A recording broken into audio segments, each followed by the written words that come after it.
Kanya pagka maglilinisin ko na yung puntod nila, nag-good morning ako sa kanila. Hi, good morning.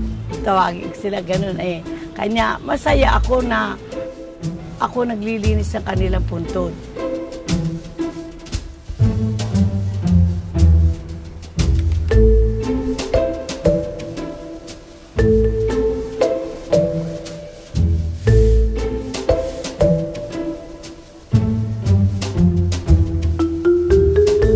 Dito, porket ba simenteryo, libingan lang. Hindi libingan to.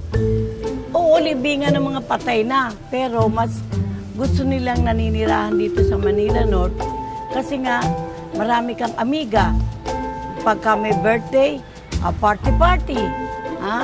Pagdating ng binyagan, pagkatapos ng undas, may binyagan, may kasalan.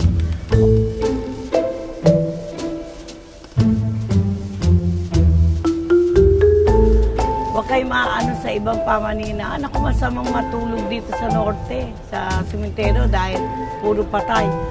Maganda nga yun Naka-aircon kami. Malamig yung aming katabi.